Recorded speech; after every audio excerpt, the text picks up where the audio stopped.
Bonjour à tous, aujourd'hui un entretien passionnant avec Régis Le Sommier. Vous devez le connaître, directeur de la rédaction d'Omerta, le nouveau magazine qui embête la bien-pensance. Il est reporter de guerre, ancien numéro 2 de Paris Match pendant des années et des années. Et là, il sort un livre, il a été sur le conflit russo-ukrainien. Alors vous allez voir, on parle de la responsabilité américaine, on parle de l'OTAN, on parle de BHL aussi d'ailleurs, on parle des médias de propagande, on parle de beaucoup de choses dans cet entretien. Et lui, il connaît la réalité du terrain, voilà, avec son œil, il rapporte les faits, tout simplement, et vous verrez, on en parle. Son livre s'appelle Jusqu'au dernier Ukrainien, on en parle beaucoup dans cet entretien aussi. Et l'expression ne vient pas de nulle part, vous allez voir de qui elle vient. Bref, vous me direz ce que vous en pensez en commentaire. Moi, j'ai pris beaucoup d'intérêt et de plaisir à faire cet entretien. C'est une personnalité courageuse et passionnante. Et je vous invite à partager cette vidéo, et notamment en vous abonnant à cette chaîne YouTube. Vous appuyez sur s'abonner en dessous, c'est gratuit, c'est instantané. Plus vous êtes abonné, plus ce travail sera diffusé. Voilà. Par ailleurs, je vous rappelle les grands rendez-vous. Nous avons le lundi 1er mai un rendez-vous à 14 h à Paris, place du Trocadéro pour le cortège national Résistance totale dans l'Union sacrée. Petite opposition, on laisse ça aux autres. Nous, c'est la résistance totale, on dit, on fait les choses. Dans l'Union sacrée, on invite tout le monde. Faut venir, il y aura un monde fou. Je sais qu'il y a des gens qui viennent de toute la France, je vous attends donc. Et avant cela, jeudi 27 avril, je serai dans le Loiret, vous écrivez un référent le soir pour un dîner patriote avec vous. S'il y a peut-être encore des places, vous écrivez un référent 45, tout collé sans accent, @les-patriote.fr pour information et réservation. Voilà, bah écoutez, je vous le dis maintenant, je vous le redirai plus en fin d'entretien, donc faites-le maintenant sur une pause, ou pensez-y à la fin de cet entretien, mais venez aux Patriotes. Voilà.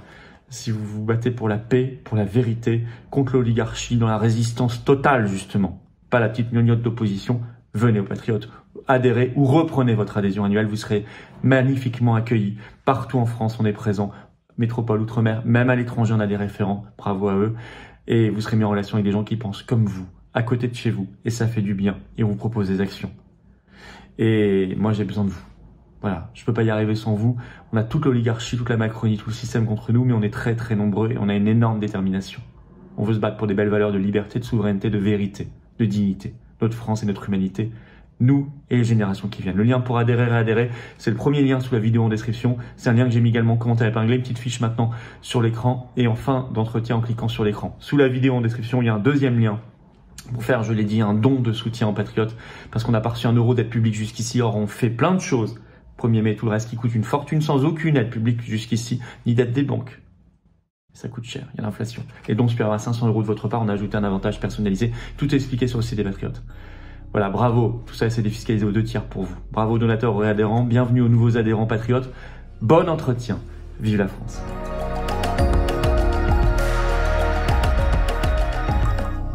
J'ai le bonheur et le plaisir de recevoir aujourd'hui Régis Le Sommier, que vous connaissez, qui est aujourd'hui directeur de la rédaction de Omerta, un nouveau magazine, qui est plus qu'un magazine d'ailleurs, on en parlera, qui est toute une plateforme. Bien sûr. Il y a une chaîne YouTube, il y a beaucoup de choses, et qui vient de sortir par ailleurs un livre que j'ai lu, Jusqu'au dernier Ukrainien. On va dire d'ailleurs d'où vient, on en parlera cette formule, et ce qu'il y a derrière. Ben, je suis ravi, cher Régis Le Sommier, de vous recevoir aujourd'hui. Alors on va parler de beaucoup de votre livre, on va parler aussi de votre rapport aux médias, puisqu'il s'est passé quelques petites choses ces derniers temps, de votre longue carrière, notamment de reporter de guerre, qui est bien décrite d'ailleurs pour le conflit russo-ukrainien dans ce livre. Et puis on va s'interroger sur plein de choses. D'abord sur votre parcours, parce qu'on peut partir peut-être de là, pour ceux qui vous connaîtraient peu ou mal pour le moment. Vous avez été pendant longtemps à Paris Match, directeur adjoint. 27 ans à Paris Match 27 ans, et 11 ans directeur adjoint de la rédaction. D'accord, voilà. Jusqu'en 2021, c'est ça? Absolument. Ouais. Et notamment, vous dirigiez le bureau États-Unis. Tout à fait. Pendant entre 6 ans. 2003 et 2009, Voilà. C'est ce que j'ai vu. Vous avez fait de nombreux séjours comme reporter de guerre, de terrain, en Irak, en Afghanistan, voilà, en Russie, en Ukraine, et puis dans tant d'autres endroits du monde plus ou moins sympathiques. Syrie, Mali. Voilà. Vous avez donc cette spécialité, cette particularité qu'on lit bien dans le livre, c'est que vous ne parlez pas de manière éthérée ou théorique d'un sujet, notamment de la guerre.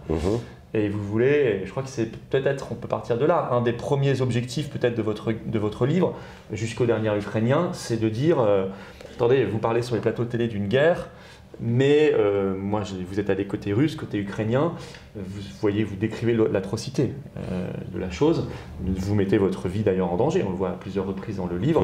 Et vous voulez, peut-être d'abord, c'est quoi le premier but de ce livre? C'est de rappeler à tous ceux qui parlent un peu théoriquement ou avec le sourire aux lèvres, voire une excitation de la guerre, que la guerre c'est d'abord horrible? Oui, alors ça m'agace beaucoup quand je vois, vous venez de décrire les conditions, en tout cas d'esquisser quelles peuvent être les conditions de cette guerre. Cette guerre, je la qualifierais en premier plan d'une guerre monstrueuse. Je pèse mes mots. Pour moi, c'est le conflit le plus intense et le plus grand, le plus large, peut-être le plus cruel d'une certaine façon, parce que de part et d'autre, les choses ne sont pas... on parle des Russes, des Ukrainiens, comme si c'était deux entités complètement distinctes, et en réalité, il y a beaucoup de liens entre eux. Ce sont des frères slaves, et si c'est des frères qui se battent, c'est une guerre quasi familiale, presque intime, donc elle est d'autant plus cruelle qu'elle est intime. Non, ce qui m'a toujours... et pourquoi j'ai écrit ce livre, c'est aussi pour raconter les expériences du front, pour raconter justement cette vision des 10 jours que j'ai passés côté ukrainien en avril 2022, et puis des 2 séjours que j'ai faits côté russe en septembre 2022, et plus récemment à Bakhmout en janvier. Voilà, donc c'est pour qualifier cette guerre, et aussi pour expliquer que quand on va sur le terrain, on voit des choses, et quand on arrive ici et qu'on allume le poste, eh bien, on se rend compte que la réalité n'est pas tout à fait ce qui est décrit. Ouais. Et aussi le fait, j'ai écrit ce livre pour expliquer que la guerre, c'est pas un jeu. Que la guerre, c'est pas la bataille navale. Il y en a marre de voir ces généraux de plateau que je vois, en particulier sur LCI. Je suis très, très sévère vis-à-vis de LCI. On parle beaucoup de LCI, Oui, parce que je trouve qu'il y a une espèce de spéculation, quasi une jouissance chez certains parfois, à savoir, il y en a un qui avance, ah oui, ils ont pris tel... voilà. Mais derrière ça, il y a des morts. Et derrière ça, il y a des centaines de morts. Et bâtir toute une stratégie de communication d'une chaîne, ou d'un axe d'orientation d'une rédaction autour d'une guerre, dans le but de capitaliser, parce que c'est ce qu'a fait LCI. Avant, ils avaient des audiences moribondes. Ils se sont engouffrés dans le conflit ukrainien en disant, bon, on va se faire du fric. Je trouve ça dégueulasse. Voilà. Bah, au moins, c'est dit clairement. Alors, peut-être qui témoigne le plus de ce ressenti, c'est le titre du livre. Jusqu'au dernier Ukrainien, on explique d'où ça vient, vous le dites rapidement dans le livre. Enfin, rapidement, je veux dire, c'est tôt dans le livre. C'est un sénateur américain qui s'appelle Lindsey Graham, qui a dit ça le 1er janvier 2023, lors d'une conférence de presse au Capitole, et qui a dit... avec lui, peut-être cette espèce de jouissance, parce que vous dites que c'est quelqu'un qu'on retrouve derrière tous les conflits américains depuis 20 ans. Oui. Et qui dit on va y aller, nous on va pas y aller, mais eux vont y aller contre notre ennemi jusqu'au dernier Ukrainien. Voilà, il dit avec nos armes et avec l'argent américain, ils se battront jusqu'au dernier Ukrainien. Bon, on ne peut plus clair. Alors ce qui est intéressant, c'est qu'à l'époque où Lindsey Graham disait ça, de façon assez honnête, quand même, il faut le reconnaître, s'il ne cherche pas à déguiser l'implication des États-Unis dans cette guerre. Bon, bah là, on a vu avec les Pentagon Papers, enfin tout ce qui a été sorti, toutes les fuites qui ont été révélées, que visiblement, clairement, la guerre est pilotée depuis Washington.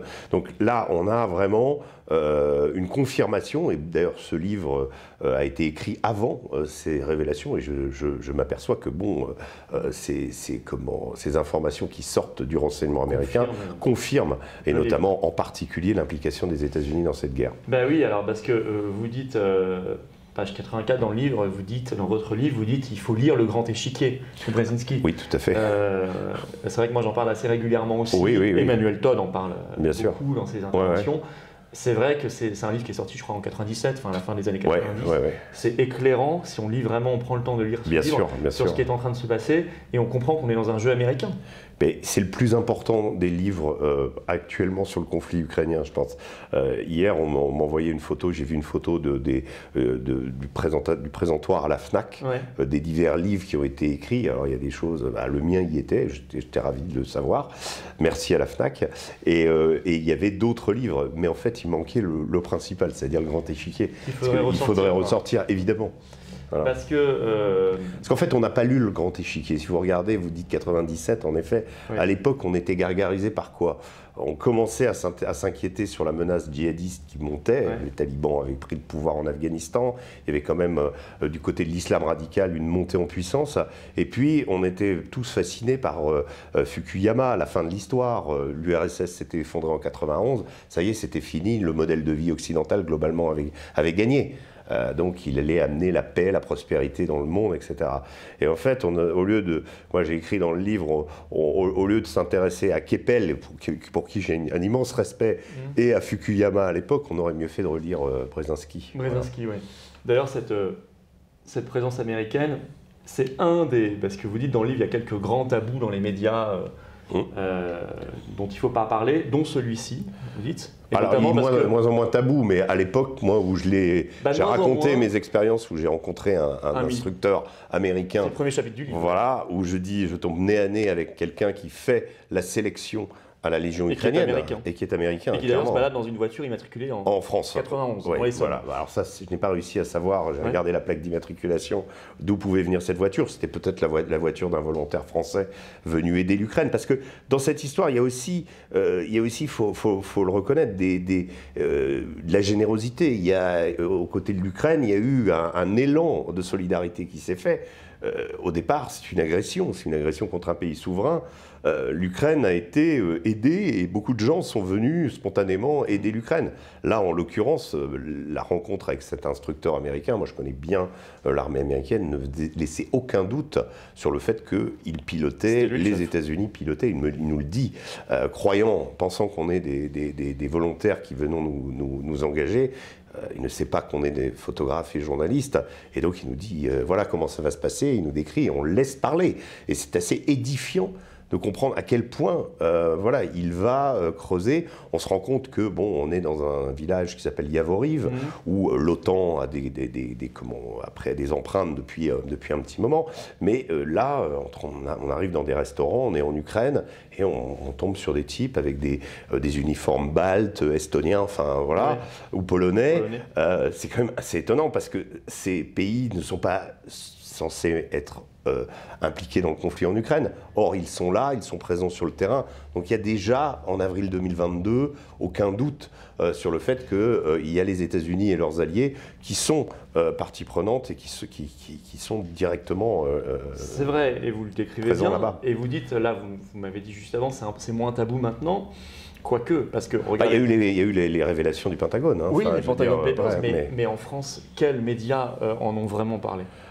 Quelques-uns. Moi, je vais vous dire, Florian, j'encourage beaucoup je vais le redire devant vos téléspectateurs, vos abonnés, à lire la presse américaine. Je suis d'accord avec vous là-dessus. Et à s'en tenir à la presse américaine, parce que la presse américaine, ça ne veut pas dire qu'elle n'est pas de pris parti, elle peut dire elle peut être très orientée, elle peut être... Mais il y a dans le journalisme à l'anglo-saxonne une sorte de... in fine, d'attachement viscéral aux faits. Voilà. Et moi, je regarde tous les matins, pour suivre l'évolution du conflit, plusieurs sites, plusieurs blogueurs, y compris des blogueurs russes, des blogueurs ukrainiens, mais également un site qui s'appelle ISW, Institute for the Study of Wars, qui a été créé, qui est un think tank néoconservateur, il faut le qualifier comme il est, dirigé par le mari de Victoria Nuland. Ouais. Donc, évidemment, ils vont essayer de trouver toutes les mauvaises nouvelles des Russes, et les Russes vont faire la même chose de leur côté, mais il va donner plusieurs cartes de l'évolution du front, et quand Wagner avance dans Bakhmout, il dit voilà, Wagner a repris. Nous, on ne le dit pas. Oui, c'est vrai. Voilà. Donc c'est ça la grosse différence. Il y a moins de mensonges par omission, de mentir par omission, ou dire voilà, ça ne va pas dans le sens, donc on ne va pas le dire. Aux États-Unis, le New York Times est aussi très intéressant pour ça. Il faut lire le New York Times sur l'évolution du front, sur la question des recrues, sur la question également des pertes, où le Washington Post aussi avait fait un papier remarquable sur les pertes des deux côtés, en expliquant que vous savez, pendant longtemps, on a dit les Russes perdent 20 fois plus que les Ukrainiens. Puis au bout d'un moment, on s'est dit quand même, globalement, il y a quand même un problème de masse critique. Il y a 35 millions d'Ukrainiens et 130 millions de Russes. Donc fatalement, ils ont plus d'hommes à disposition d'un côté que de l'autre. Donc là se pose la question, on arrive vers la contre-offensive ukrainienne, mais les Ukrainiens auront-ils assez d'hommes pour mener cette contre-offensive et ensuite pour tenir les territoires, donc s'ils les reconquièrent. Donc tout ça, voilà, mais tout ça on le trouve dans la presse américaine et on le trouve très peu, à quelques exceptions prêtes. Donc sur la question d'analyse des fuites, ça a été largement commenté aux États-Unis, c'est très embarrassant. Même le président Biden l'a dit que c'était embarrassant. En France, on dit non. En France, on a un vrai doute même sur est-ce que c'est vrai. Oui, non, mais bien sûr, bien sûr. On n'en parle quasiment pas d'ailleurs. Tout à fait. Mais il y a ça, mais si vous voulez, c'est vrai ce que vous dites, parce que dans la presse américaine, par exemple, ce qui a été dit sur le sabotage de Nord Stream. Oui, bien sûr. Nord Stream 1 et Nord Stream 2. Finalement, on en a parlé plus librement, j'ai remarqué dans les médias américains, alors qu'on pourrait se dire qu'on allait en parler moins librement, parce qu'ils sont quand même mis en cause, eux. Oui, bien sûr. Qu'en France, on était gênés de dire qu'il y avait peut-être une responsabilité américaine, ce qui est quand même hallucinant. Aux États-Unis, on a moins de mal à dire qu'il y a une responsabilité américaine qu'en France. Souvenez-vous, ce qui montre quand même notre état de soumission mentale au passage. Bien sûr, et prenez l'historique, par exemple, pour revenir sur le New York Times, prenez l'historique de l'affaire Judith Miller avec Scooter Libby, le conseiller de Dick Cheney, qui faisait fuiter des informations pour encourager délibérément la guerre dans le New York Times. Il y a eu un véritable mea culpa du New York Times. Quand il y a une erreur comme ça, vous n'avez jamais de mea culpa du Monde ou de Libération. Voilà. C'est-à-dire que nous, chez nous, voilà, il y a une sorte de on considère qu'on fait jamais d'erreur, quoi. Là-bas, le journalisme, d'abord, est souverain. Il y a une véritable liberté de la presse. Et puis après, c'est un véritable contre-pouvoir. Donc, quand les informations sortent comme ça, il y a toujours ce principe de fuite. Vous avez évoqué, je vais vous raconter une histoire sur Seymour Hersh, celui qui a sorti, qui a caractérisé sur le gazoduc. Et qui vient de sortir une autre information, mais pareil, en France, il n'y a que Yves News qui l'a reprise, sur de possibles détournements de 400 millions de dollars par Zelensky et son entourage. Dans la lignée peut-être des Pandora Papers, parce qu'eux sont authentifiés. Et là aussi, je suis frappé, dans la presse française, même pas pour dire que c'est vrai ou faux, on n'en parle juste pas.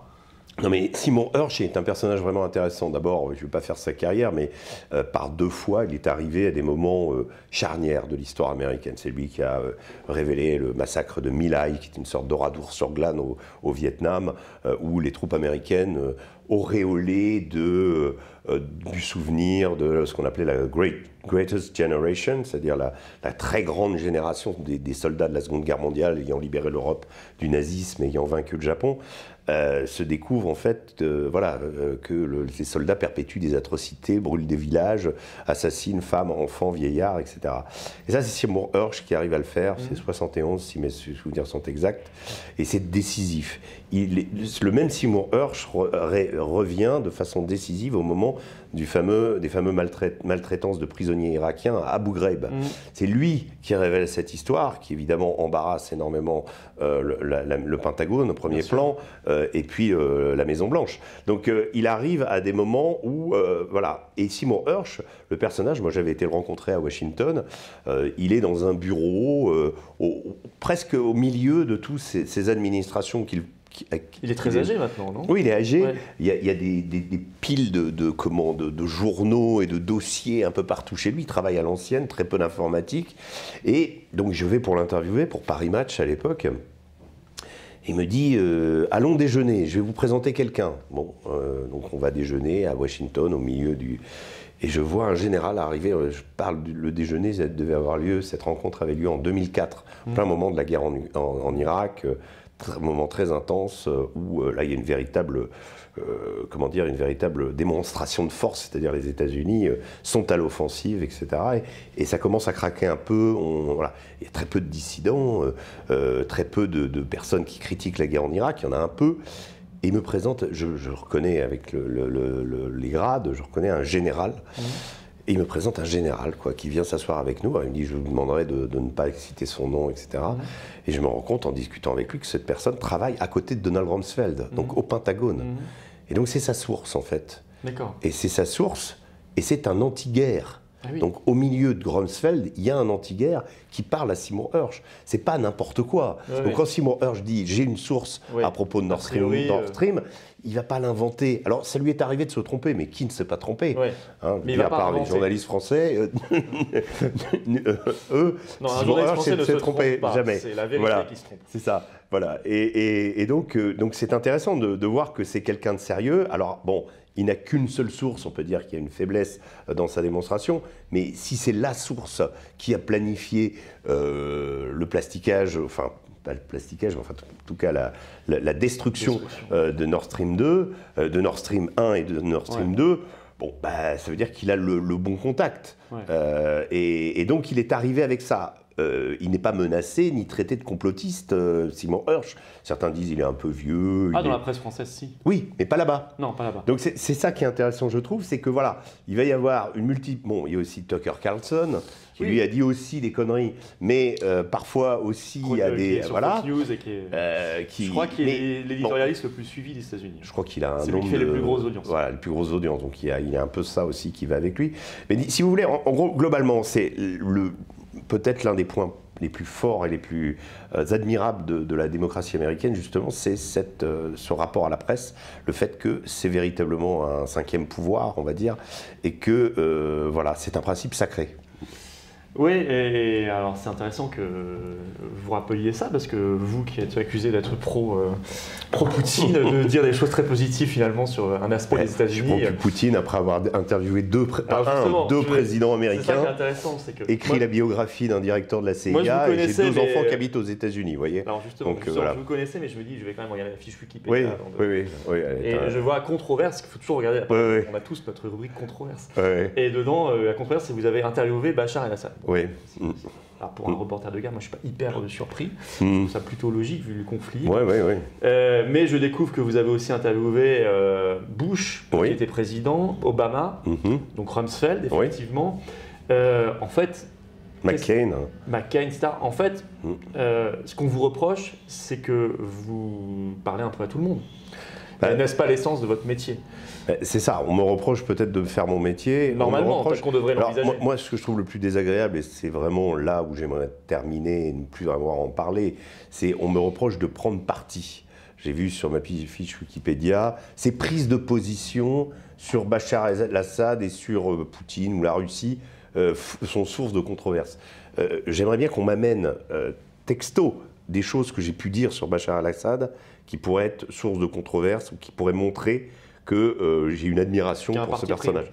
Je n'en ai pas. J'ai expliqué la raison pour laquelle j'ai écrit un livre sur Bachar el-Assad. Enfin, j'ai écrit un livre qui s'appelle Assad, qui est toute mon expérience de guerre en Syrie, plus ces interviews, puisque j'en ai réalisé 2, de Bachar el-Assad à 5 ans de distance. Donc, c'est quand même intéressant de voir comment le personnage évolue entre 2014 et 2019. Mais ça, je veux dire, ça, c'est des choses factuelles qui pourraient permettre de comprendre, de voir comment il a retourné un peu une situation désespérée. Quand j'avais rencontré Bachar el-Assad, et je l'écrivais à l'époque, je lui ai dit, je quitte Damas, on entend des explosions partout, l'État islamique est à 10 km de l'endroit où se trouve l'interview, à 15 km à Jobar, eh bien, il y a Al-Nusra, donc il y a Al-Qaïda, d'un côté, l'État islamique, et en gros, la rébellion contrôle tous les quartiers autour. Donc Damas, à l'époque, quand on voulait aller à Homs, on était obligé de prendre le nord de la ville. Al-Nusra, c'était ceux dont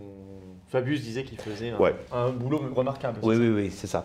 Et alors, donc, si vous voulez, on est dans une situation absolument critique. Et quand je quitte, quand l'interview s'achève et que je quitte Damas, je me dis, je ne vais jamais revoir ce type. Je me dis, il va mourir. C'est évident. Il ne contrôle plus que 20% du territoire. Et je le revois 5 ans plus tard. Eh bien, voilà, la guerre, la configuration a changé. Entre-temps, les Russes sont intervenus. Mais il y a quand même des choses factuelles qu'il faut quand même documenter. Et documenter en allant côté rebelle, comme je l'ai fait. J'ai fait un reportage justement sur la Ghouta avec les jeunes rebelles de la Ghouta qui me racontaient justement comment ils ont vécu 5 ans presque quasiment assiégés par l'armée syrienne, et la plupart des autres reportages, justement, côté syrien. Mais tout ça est un matériel extrêmement intéressant. La conquête de Palmyre, moi j'étais à Palmyre, j'ai fait 3 reportages à Alep, en plein milieu de la guerre. voilà, tout ça fait partie d'événements historiquement qui me paraissent fondamentaux, qui en tout cas comment dire, ont agité l'actualité pendant très longtemps, et que j'ai eu la chance personnellement de documenter sur le terrain, de les voir au moment où ils se faisaient.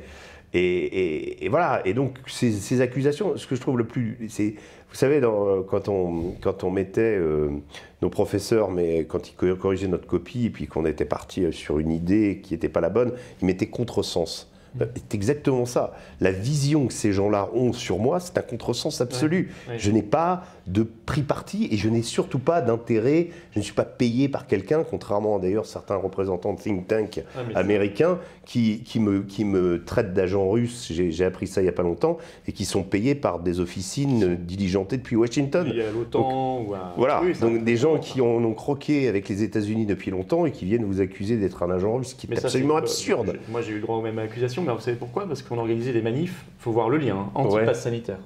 Oui. Alors parce qu'on organisait des manifs anti-pass sanitaire, notamment les très grosses de l'été 2021, on était forcément payé par le Kremlin. Je ne vois pas l'intérêt du Kremlin dans le pass sanitaire ou l'anti-pass sanitaire, de près ou de loin, mais les accusations venaient de gens dont nous savons qui sont eux payés par des officines, soit bruxelloises, Union européenne ou de Washington. Oui, bien sûr. Si je puis me permettre d'aller dans votre sens, c'est d'autant plus absurde qu'en Russie, il y avait vraiment une parano absolue du masque. Et quand on était, je me souviens d'avoir fait notamment à Moscou. Le maire de Moscou était un peu délirant. Mais ils étaient complètement dingues. Et du souvenir, il y avait quelque chose du souvenir de l'ancien régime qui contrôlait tout. Et donc il y avait une obsession du masque. Moi, je me souviens d'être allé, c'est le seul pays où j'ai eu à faire ça. J'ai beaucoup voyagé pendant le Covid. J'ai eu cette chance, grâce à ma carte de presse, de pouvoir aller dans plein d'endroits qui étaient terrassés par le Covid, en Libye, en Azerbaïdjan, en Afghanistan, au Brésil. J'ai fait énormément de reportages et j'en ai fait un en Russie justement. Et en Russie, c'est le seul pays où on m'a demandé un test PCR avant de partir et un test PCR en arrivant à Moscou. Donc par rapport à ce que vous dites que les Russes... oui, ça n'avait aucun sens. Non, ça n'avait vraiment aucun sens. Ça n'avait absolument aucun sens. Mais en tout cas, je témoigne de ce que vous dites dans ce livre, que je vous recommande, parce qu'il est vraiment intéressant si vous voulez comprendre vraiment ce conflit russo-ukrainien et voir un peu sur le terrain quelqu'un qui l'a vécu réellement. Donc c'est avec les soldats, c'est à hauteur d'homme. C'est ça. C'est des histoires de tranchées. Je confirme, pour avoir lu la première et la dernière page, que quand on sort du livre, on se dit, c'est pas quelqu'un qui sort de sa position de journaliste. Non, absolument pas, jamais. Vous n'êtes pas dans le parti pris, jamais. Mais vous êtes, par contre, vous donnez des éléments qui méritent d'être donnés, d'explications. On parlait du grand échiquier, on parlait d'autres éléments. Vous n'en faites pas quelque chose d'extraordinaire parce que, par exemple, le fait qu'il y ait effectivement un culte pour Bandera, Stepan Bandera, etc. Il s'explique. Ce qui s'expliquait, ce qui se disait dans la presse française avant 2022, ce qu'on n'a plus le droit de dire aujourd'hui.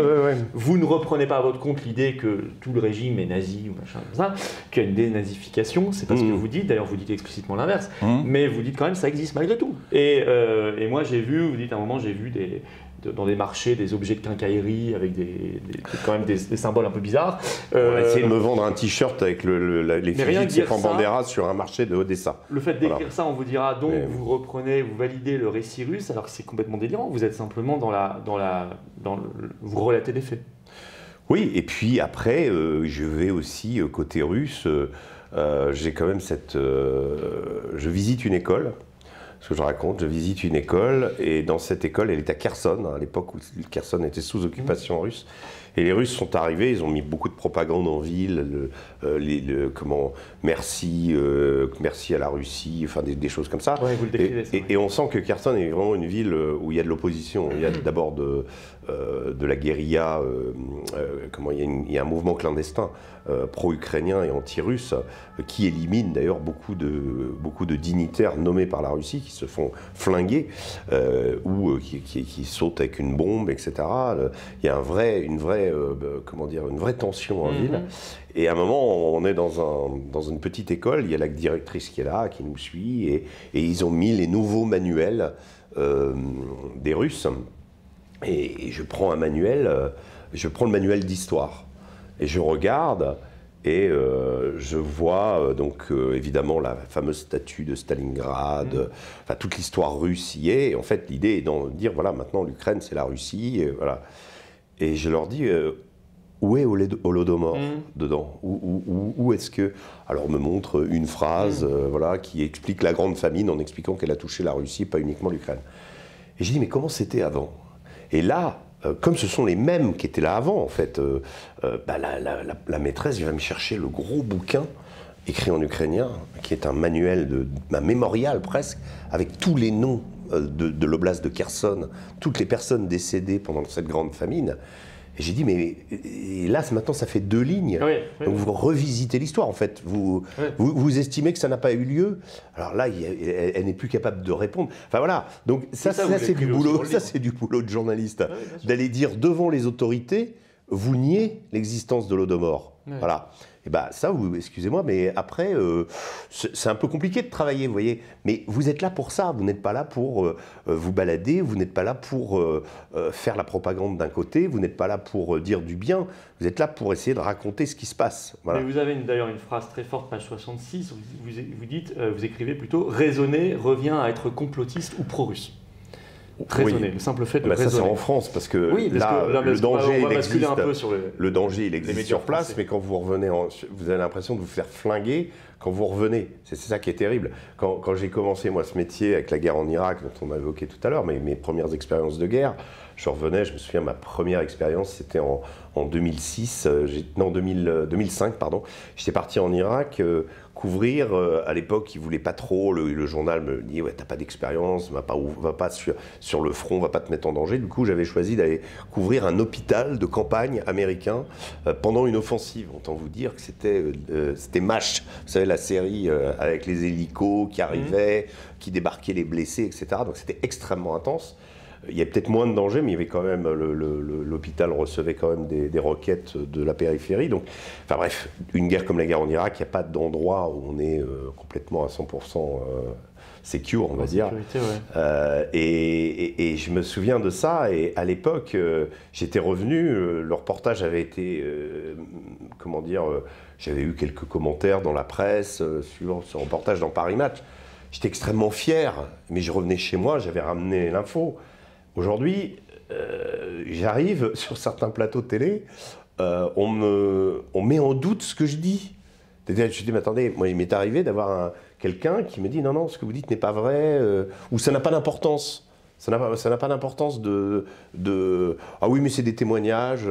Mais attendez, c'est quand même les gens qui vivent la guerre à premier plan, c'est chez eux que ça se passe. Ça vaut quand même le coup de leur tendre un micro. Je l'ai fait dans plein d'endroits. D'ailleurs, je me rends compte que, vous savez, on entend toujours, oui, les pro-ukrainiens, les pro-russes, etc.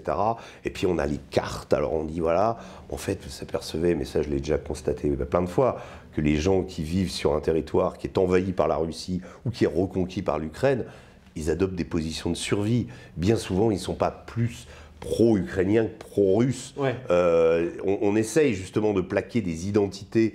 En fait, tout ça, en réalité, est un peu factice. Les gens, ils essayent de survivre, ils essayent de faire que leurs enfants survivent, puissent aller à l'école si c'est possible, et puissent surtout se nourrir. C'est ça donc ils vont adopter, ils vont pas être les Ukrainiens sous administration russe à Kherson. Ils essayaient de trouver de l'eau. Moi, je me souviens qu'il y avait un gros problème à Kherson, c'était l'eau potable. Donc nous, on était dans un hôtel et on a compris que l'hôtel avait été maintenu ouvert, et plus du tout d'hôtel. L'hôtel avait été maintenu ouvert parce qu'il y avait un robinet d'eau potable, et tous les petits vieux, tous les jours, arrivaient avec leurs bidons, remplissaient leurs bidons et repartaient. Et en fait, c'était pour ça. Donc en fait, voilà ce que la vie des gens consistait à trouver de l'eau. Mais là, ce que vous dites, c'est vous faites votre boulot, vous rapportez des faits, des témoignages, des faits, ce que vous voyez. Vous comprenez bien que c'est déjà trop détaillé, trop compliqué, trop subtil par rapport au message, je parle des médias français, plaqué, que vous décrivez bien d'ailleurs dans ce livre. Vous dites d'ailleurs une autre expression, vous dites la paix devient un gros mot. C'est-à-dire que derrière ce manque de travail ou de ce surplus de propagande qui empêche l'analyse, le grand danger derrière, c'est que finalement, on n'a que des va-t-en-guerre à la télévision, et notamment des généraux et puis des journalistes un peu excités, pas tous, hein, mais quand même beaucoup, et qui sont quand même finalement très irresponsables, et ça vous le dites, qui font comme si... oui, alors il y a des gens, attention... La guerre était un jeu, alors que vous dites quand même dans le livre, vous faites comprendre en tout cas que ça peut très bien à un moment dégénérer, c'est pas les Russes qui vont venir envahir Paris, mais ça peut dégénérer de telle manière que la guerre arrive en France. J'ai dit, je suis revenu du front de Bakhmout de janvier, j'étais au nord de la ville, dans une zone extrêmement intense. Ce que j'ai vu, j'ai qualifié ça j'ai dit c'est Verdun plus les drones. Verdun plus les drones, mais je n'ai aucune envie, et je veux dire, n'importe quel être humain français normalement constitué, vivant les mêmes choses, dirait, je n'ai aucune envie que la jeunesse française vive ça. Et vous pensez que ça fait partie du possible? Bah écoutez, si on y va, si on accélère, ça c'est une discussion que j'ai eue avec Henri Guénaud, qui lui est un des premiers justement à avoir alerté sur le danger, d'autant qu'il l'a vécu à un moindre degré avec la guerre en Libye, ce qu'il appelle l'engrenage. C'est-à-dire, en Libye, on intervient parce qu'il y a une résolution... D'ailleurs, vous parlez de Sarajevo. 1441, je crois. Voilà, et la résolution qui permet, ou 1973, je ne sais plus, pardonnez-moi, ma mémoire flanche. Il y a une résolution qui est adoptée par l'ONU, qu'on a pris un sens très large. Mais voilà, et qui ensuite, qui n'implique absolument pas de renverser le régime de Kadhafi. Il s'agit de venir en aide aux populations à risque de Benghazi. Voilà. Et en fait, en réalité, la France veut intervenir parce qu'elle ne veut pas être prise au dépourvu à cause du souvenir du Rwanda. Justement, où elle a été un peu accusée de... Voilà. Enfin, on parle d'autres raisons. Après, il y a sans doute voilà. Sur Sarkozy. Bon, après, voilà. D'autres choses. Mais il y a une enquête en cours. Il y a une enquête en cours. Sur des comptes de campagne. C'est ça, c'est ça. Mais pour ce qui est de la Libye, Henri Guénaud, il était aux commandes. Et lui, sans finalement donner d'échelle de valeur aux condamnés, etc., mais il explique le phénomène et il dit, ce qui est intéressant, c'est l'engrenage. C'est-à-dire qu'on se dit, tiens, on va faire ça, puis on va aller plus loin. Là, en l'occurrence, l'engrenage, et qui peut nous amener à justement ce qu'une partie de la jeunesse française se batte en Ukraine, c'est de dire, voilà, on est passé des missiles Javelin et Henlo au début, donc missiles portatifs pour détruire les tanks. On s'est aperçu que ça ne suffisait pas, donc il fallait du matériel plus lourd. On est passé au HIMARS, on est passé donc au M142. Les Américains, au départ, ne voulaient pas en envoyer. Finalement, fin juin, Joe Biden décide de fournir des missiles HIMARS extrêmement efficaces. Et nous, on a envoyé des canons César aussi. On a envoyé des canons César, donc on arrive progressivement à armer l'Ukraine. Voilà, chars lourds, pas chars lourds. Souvenez-vous aussi, c'est pareil. Jamais on enverra des chars lourds. On a envoyé des chars lourds. Et ensuite, on est aux avions. Et après, on va passer aux missiles. Et ensuite, aux missiles intercontinentaux, aux missiles balistiques. Après, j'ai entendu même Bill Clinton regretter d'avoir contribué à ce que l'Ukraine soit dénucléarisée. Ça veut dire quoi? Ça veut dire qu'il aurait fallu que l'Ukraine garde des bombes atomiques pour qu'elle puisse les envoyer sur la Russie? Enfin, non mais je veux dire, c'est quand même assez effrayant de la part d'un ancien président qui a toute cette expérience. Moi, ce que je ne comprends pas, c'est ces espèces de pulsions, parce que d'ailleurs aussi, si la guerre contribue à vaincre la Russie, que la Russie est démantelée, mais ça va être un poids pour la planète. Une Russie démantelée, une Russie... vous imaginez ce territoire de 17 millions de kilomètres carrés, qu'est-ce qu'on va en faire? Qui va être quoi? L'objet de révolte? Il va y avoir des sécessions?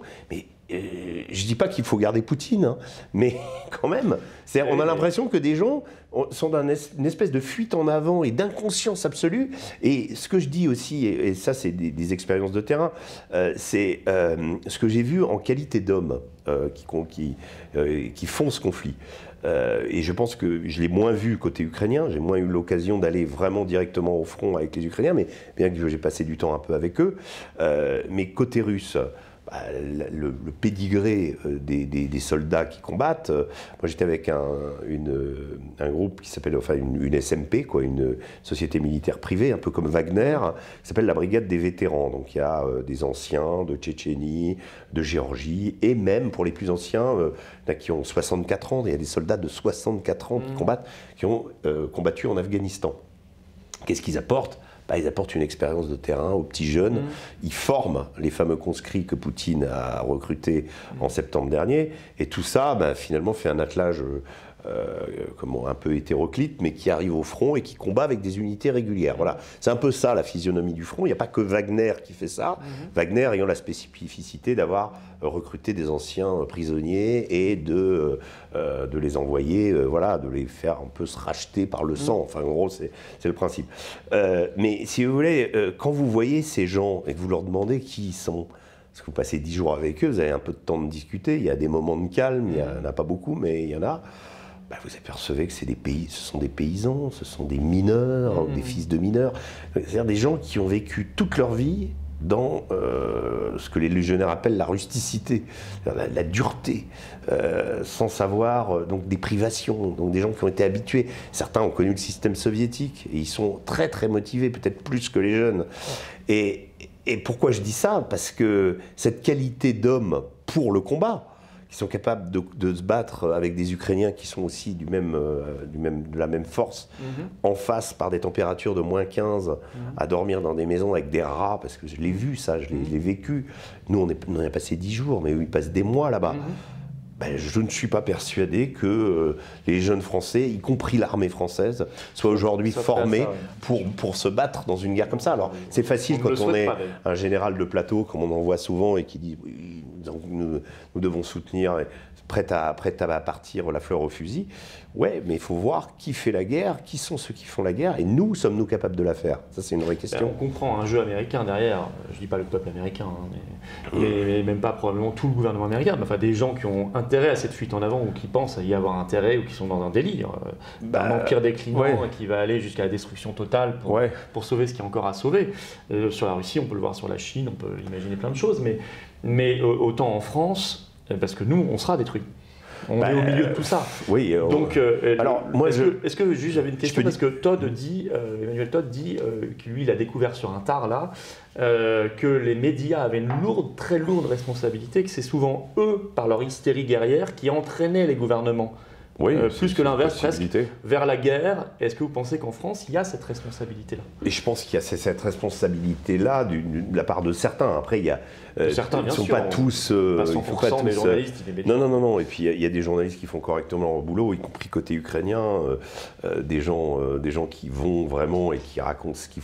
Je parlais en France beaucoup. Non, mais il y a un exemple. Vous m'avez évoqué la question de Stepan Bandera tout à l'heure. Et alors, pour expliquer aux téléspectateurs, Stepan Bandera, c'est le père de l'Ukraine. Enfin, il est décrit comme tel. C'est le premier à avoir décrété l'indépendance de l'Ukraine. Il a collaboré avec les Allemands. Les Allemands, ensuite, l'ont mis en prison. Ensuite, l'ont ressorti. Enfin, bref. Mais son mouvement, Loun, donc ultranationaliste ukrainien, a servi de supplétif à l'armée allemande pendant la Seconde Guerre mondiale, et notamment pour l'extermination des Juifs et des Polonais, globalement. Mais ce Bandera en question, qui est quand même, je le décris moi en fait, je dis voilà, je traverse des villages, je vois un drapeau noir et rouge, je ne sais pas du tout à quoi correspond ce drapeau. Je vois le drapeau ukrainien, je vois des mémoriaux aussi, des photos de soldats. Voilà, on le voit, c'est vrai. Ouais. Je vois des photos de soldats anciennes, et puis comme tout est écrit en ukrainien, j'ai un peu de mal à savoir ce que c'est. En fait, ce sont les bandéristes et l'insurrection, ou en tout cas l'insurrection ukrainienne, elle a une véritable histoire. Elle s'est opposée, elle a collaboré avec l'Allemagne, mais elle a continué à se battre contre les soviétiques après la guerre, jusqu'en 1954. Je crois que le dernier chef de l'insurrection nationaliste ukrainien a été tué par Khrouchtchev, puisque Staline est mort en 1953, donc il a été tué par Khrouchtchev. Donc c'est quasiment 10 ans de lutte contre les soviétiques après la guerre, après leur reconquête de l'Ukraine. Donc c'est quelque chose, c'est une véritable histoire. Maintenant, ce que je remarque, vous savez, là on a évoqué Arno Klarsfeld tout à l'heure. Vous savez pourquoi Klarsfeld il est rentré il s'est manifesté, pourquoi on entend parler de lui? Il a des positions courageuses, il faut le dire. Mais il est très attaqué parce qu'il n'est pas dans le narratif officiel dont on parle. Il est attaqué, pourquoi? Parce que sur cette question de l'extermination des Juifs, en particulier de ce qu'on a appelé la Shoah par balle, c'est le seul à avoir constaté. Il y a eu à peu près 2000 journalistes qui ont défilé à Kiev depuis le début de la guerre. Au début, il y avait une masse, tout le monde pouvait y aller. personne n'a remarqué, c'est Arnaud Klarsfeld qui a remarqué, que le monument Babillard, de Babillard, qui est... Babillard, c'est 36 000 juifs tués en 2 jours. C'est à peu près, c'est un des records du nombre de balles dans la tête. Vous imaginez quand même ce qu'il faut comme folie meurtrière pour assassiner 36 000 personnes en 2 jours. Donc ce monument, eh bien, le boulevard qui mène au monument de Babillard s'appelle Stepan Bandera. Ouais. Et que... Enfin, personne n'a voulu remarquer. Voilà, et qu'une des rues qui est dans le prolongement s'appelle Roman Tchoukevitch, qui était l'homme lige de Bandera pour les exécutions. Et que même s'il y a eu des Allemands à Babillard, il y a eu aussi beaucoup et Simone Veil nous l'a rappelé dans un... C'est mis dans votre livre, vous vous rappelez la citation de 2008 de Simone Veil. De Simone Veil devant Élise Lucet, qui dit, en fait, bien souvent, les Allemands sont arrivés, les Ukrainiens avaient déjà fait le boulot. C'est terrible de rencontrer, mais que personne... ayant défilé à Kiev, n'ait remarqué ça, et c'est pour ça qu'Arnaud Klarsfeld s'est dit, il faut quand même dire quelque chose. N'ait voulu le remarquer, oui, mais c'est incompréhensible. Enfin, c'est compréhensible si on veut rentrer dans un narratif et qu'on ne veut pas en sortir. Oui, parce que Poutine dit que c'est des nazis en face, donc on ne peut pas dire qu'il y a quand même quelques problèmes en Ukraine de ce côté-là. Voilà. Ce qui était dit dans le reportage de Paul Moreira, qui n'est pas considéré comme un poutiste ou je ne sais quoi, ou pro-Poutine, bien sûr, qui est paru sur Canal+ en 2016. Canal+. Enfin, déjà à l'époque, l'ambassadeur d'Ukraine avait râlé. Non, mais il y avait essayé de le faire interdire. Mais je crois que Paul Moreira n'était pas du tout n'était pas allé du tout faire ce reportage. Il a été surpris.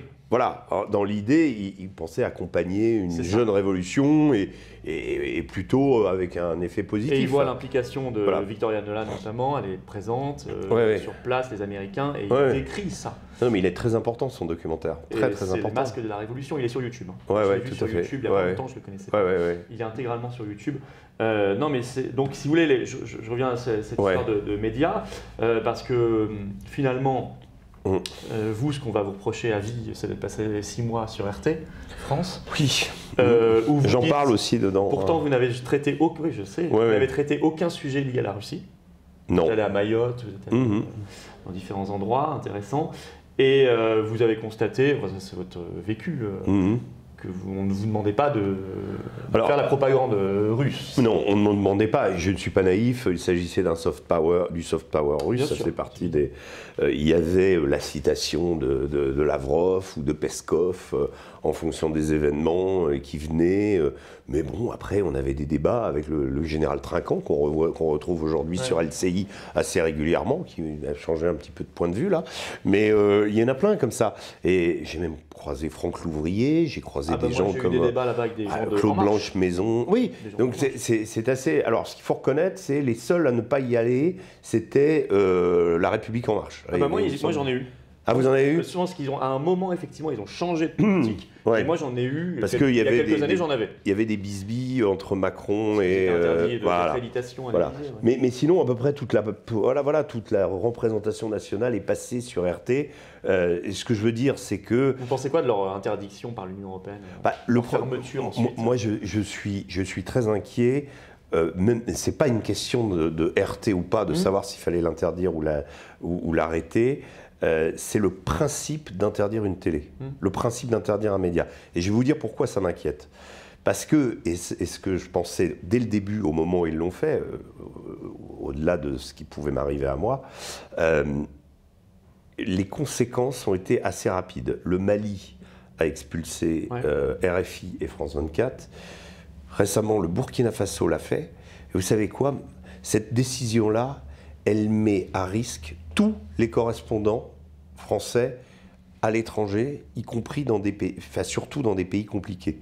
Parce qu'à une époque, imaginons, vous êtes correspondant du Monde à Pékin, si les choses se tendent avec la Chine, que vous faites un papier qui est jugé par le pouvoir, c'est très facile, jugé comme étant défavorable, qu'est-ce qui empêcherait les Chinois de venir dire aux correspondants du Monde, vous dégagez? On va dire, attendez, mais vous n'avez pas le droit, machin, etc. Mais vous interdisez des télés chez vous. Vous avez interdit des télés, n'est-ce pas? C'est ça le problème. C'est-à-dire qu'il y a un effet qui n'a pas du tout été anticipé par le pouvoir. Pas du tout. C'est-à-dire qu'en fait, on donne des armes au régime, comme dirait Emmanuel Macron, illibéraux, dans lesquels on a des correspondants.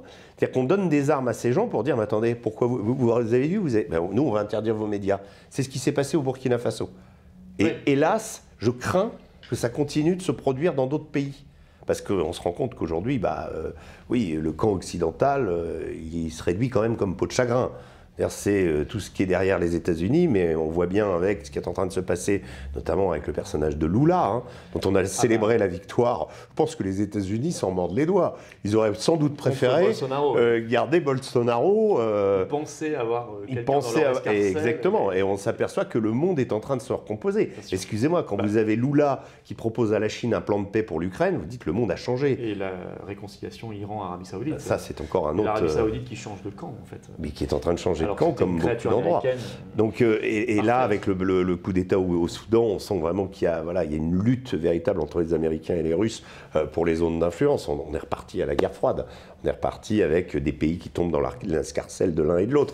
Maintenant, surtout qui tombent dans l'escarcelle d'un côté, parce que honnêtement, le camp occidental, entre guillemets, et quand même, se réduit comme peau de chagrin, comme vous le disiez. Enfin, moi, je trouve la chose la plus... élément flagrant de cette année 2023. La chose la plus démente, c'est d'avoir imaginé que la Chine, dans le contexte de la guerre en Ukraine, n'apporterait pas son aide à la Russie.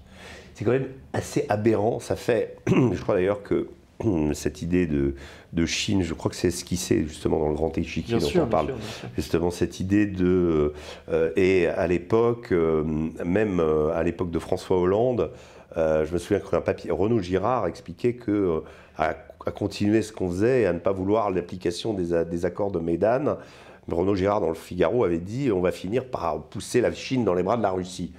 Mais comment imaginer que ça ne se produirait pas? Comment imaginer que Emmanuel Macron, Ursula von der Leyen, allant à Pékin, allait dire à Pékin, avec Xi Jinping, mais non, tu vas rester neutre. C'est pas vrai.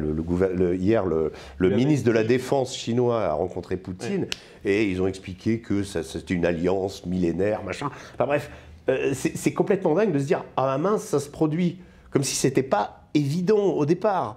Et cette recomposition du monde, vous avez évoqué la question du rapprochement de l'Arabie Saoudite et de l'Iran, c'est sous la férule des Chinois. C'est les Chinois qui rentrent dans l'arène. Avant, c'était l'Empire du Milieu.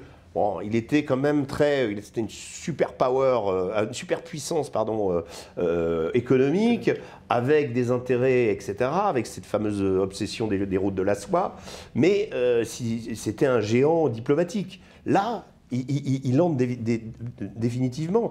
Et aujourd'hui, les gens, je sais que ceux qui ont un peu de mal à voir et qui ont un peu de remords par rapport à la toute-puissance occidentale, qui disent « Oui, mais la Russie va être bouffée par la Chine. » Et alors ça va pas nous arranger nos affaires, ça. Non. Que la Russie soit un vassal de la Chine ou que la Chine soit un vassal de la Russie, finalement, qu'est-ce que ça change? Un peu de chance de se produire, honnêtement.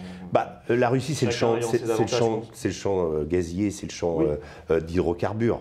Voilà, c'est ce dont la Chine a besoin. Et puis l'Arabie Saoudite, vous vous rendez compte? Dans le contrôle de l'énergie. C'est l'atout qui fait qu'aucun ne peut bouffer l'autre. Ça veut dire que dans le contrôle de l'énergie, les États-Unis sont mal. S'ils possèdent la Russie, si la sphère d'influence de la Chine, c'est la Russie et l'Arabie Saoudite, excusez-moi, mais vous avez quand même les deux plus gros producteurs du monde. Plus l'Iran. Je pense que dans cette optique-là, la France aurait une belle carte à jouer. Exactement, mais je pense que Emmanuel Macron l'a un peu compris avec un discours qui... Non, mais moi, je dans les 100 jours qui viennent, on peut critiquer Emmanuel Macron, et j'ai pris le parti sur ses points de vue internationaux. Je pense qu'il s'est rendu compte que si la France voulait continuer à avoir une voix, et Donald Trump d'ailleurs l'a souligné, il dit la France revoit ses alliances. Dans une interview à Fox News avant-hier, c'est-à-dire que la France commence à se dire, attention... pas donner une carte blanche aux États-Unis. On l'a fait jusqu'à présent. Mais là, une sorte de peut-être qu'il y a eu un voyage de Pékin, vous savez, comme Nixon qui était allé à Pékin et qui avait compris pas mal de choses. Peut-être ce qu'Emmanuel Macron il y a quelques mots, je suis d'accord avec vous, le problème c'est qu'il y en a eu avant. Même au début du conflit ukrainien, il y en a eu des mots pas trop bêtes, d'équilibre qui n'ont pas été suivis de fait, parce qu'on est le premier même avec les AMX à avoir lancé l'envoi de char en fait. Oui, mais après c'est la course à celui qui sera le plus... ma confiance l'influence dans les mots de Macron est réduite à 0. Bon. Mais bon, ceci dit, si vous avez raison, j'en serais très heureux. Hein. Bah, moi aussi, la France retrouve une voie. Deux petites choses pour conclure, mais revenir à votre actualité. Ah non, d'abord, parlez-moi un petit peu de... vous avez créé un clash mythique avec BHL, il faut le dire. Je crois que c'était en septembre 2022 sur un plateau télé, où vous lui avez demandé comment il faisait pour aller sur le conflit tout le temps sans protection. Vous étiez inquiet pour sa sécurité. Parce qu'il n'a ni casque sur les... C'est vrai, on ne le voit jamais avec un casque ou un gilet pare-balles. Et il vous avait répondu que généreusement, il donnait ce matériel à ceux qui en manquaient. Oui, ou qu'il arrivait dans les pays sans casque et sans gilet pare-balles. Je vous invite à aller voir ce clash, si vous ne l'avez pas vu, parce qu'il est intéressant. Mais au-delà de ça, comment vous expliquez qu'il soit tout le temps, malgré la Libye, malgré...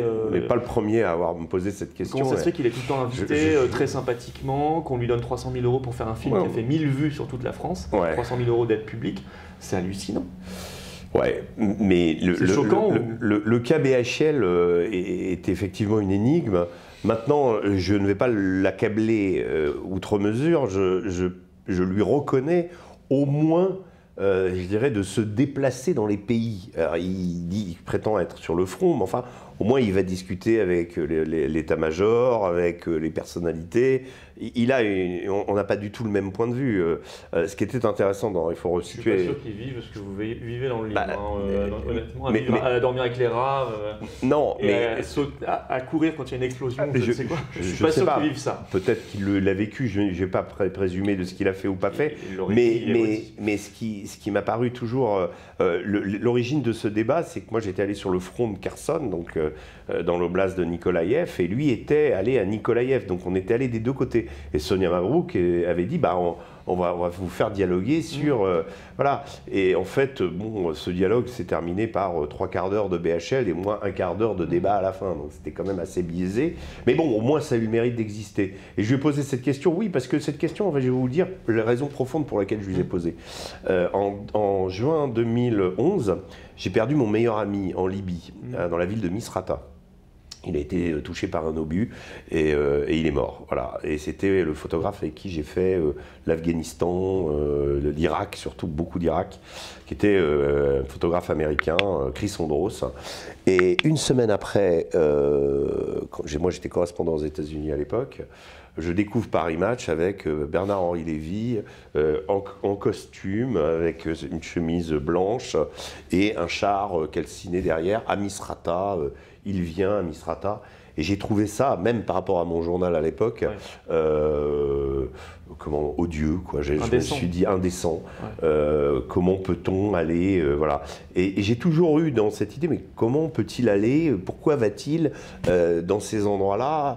Et le problème que j'ai avec lui, c'est ça. C'est pas parfois il attire le focus sur un problème et avec sa notoriété, il en fait parler. Ça, c'est sa qualité. Maintenant, son gros problème, c'est un problème d'ego, parce qu'en fait, le sujet, c'était presque Misrata de cette taille-là, et Bernard-Henri Lévy en énorme.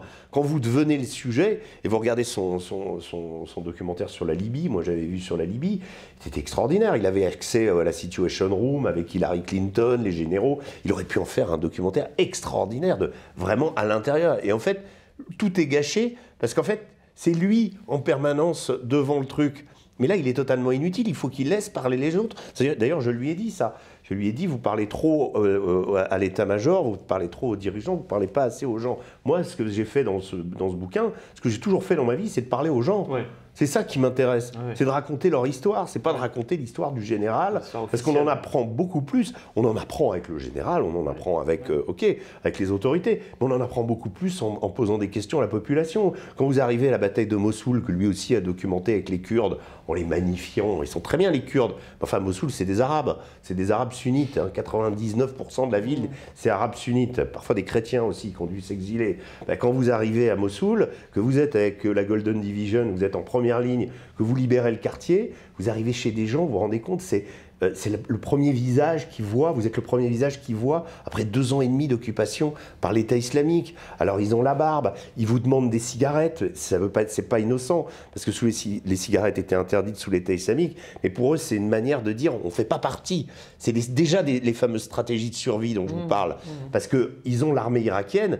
Ils ont peur d'être pris pour des mecs de l'État islamique. Vous voyez, et quand vous avez ce contact avec des gens dans des moments tragiques de leur vie, où c'est une libération, mais ils ne savent pas s'ils vont faire. Ils ont des barbes, peut-être parmi eux, il y en a qui ont collaboré avec l'État islamique, sans doute. Sans doute des types qui ont des choses à se reprocher. Vous voyez, c'est tout ça qui n'existe pas dans les reportages de Bernard-Henri Lévy. Oui, c'est intéressant. Alors après, lui au moins, peut-être par rapport à certains généraux de plateau, là je vois des types qui ont fait des ronds de cuir pendant toute leur vie à l'OTAN et ailleurs, au moins lui, quand même, il va dans les pays. Voilà. Vous êtes généreux. C'est bien, vous êtes généreux.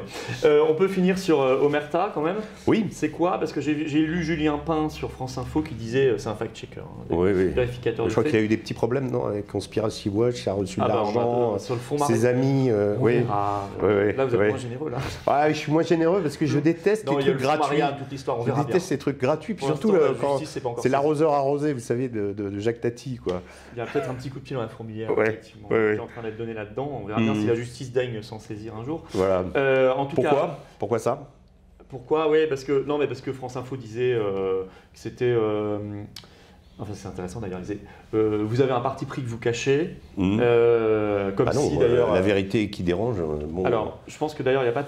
Je pense qu'il n'y a pas de parti pris. Mais même si on dit ça, alors pourquoi on le dit pas pour LCI, pour Le Monde, Libération, etc. Donc c'est quand même bon. On voit bien les limites de l'exercice. Nous, on interviewe des voix. Julien Pain, ça m'intéresse pas beaucoup. Mais c'est quoi votre projet autour de ça? Ouais. En fait, c'est une idée assez simple, pas très originale. Pourquoi Omerta? Alors Omerta, on l'a utilisé parce que l'idée, c'est évidemment de briser l'Omerta. C'est pas de la conserver. C'est pas la loi. C'est la loi du silence. On l'appelle. Regardez la loi de l'info. Je sais pas si c'est marqué. Non, on l'a pas remarqué ici. Et c'est la loi de l'info en fait. Ce qu'on veut, c'est quand on va en Iran ou quand on va en Afghanistan. Moi, je reviens de 15 jours en Afghanistan et je viens de réaliser un documentaire sur ce pays aux mains des talibans. C'est briser la glace, c'est parcourir quand on a les connexions et les entrées des pays et montrer ce qui s'y passe, surtout comme pour l'Afghanistan, le pays est devenu une sorte de trou noir médiatique, on ne peut plus y aller, on ne sait plus ce qui s'y passe. Donc la mission d'Omerta, c'est d'aller sur place. La seule ligne éditoriale qui prévaut, c'est de dire, on parle d'un pays, on parle d'un sujet, on est allé poser des questions aux gens. J'en ai fait un sur le Kosovo en novembre dernier. Kosovo, je suis allé voir les deux communautés. Je suis allé voir les Albanais, je suis allé voir les Serbes. Il y avait un regain de tension entre les deux, les souvenirs de la guerre, comment vivent-ils leur identité, etc. Voilà, c'est ça Omerta.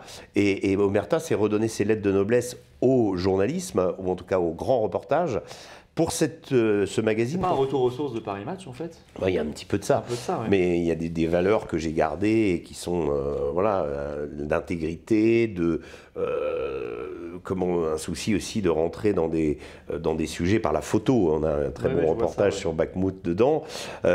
Pourquoi on l'a fait à l'origine, ce documentaire, ce magazine? On l'a fait tout simplement parce qu'on a reçu à Omerta, un peu avant vous, des grandes voix en fait. On a reçu donc, j'ai parlé d'Henri Guénaud, mais aussi Maurice Gourdeau-Montagne, Michel Onfray, Arnaud Klarsfeld, Pierre Conessa, Jacques Beau, qui chacun dans leur domaine avait une vision de la guerre en Ukraine un peu différente et un peu alternative, ou un petit peu qu'on n'entendait pas, ou avançant des arguments qui étaient des arguments de bon sens.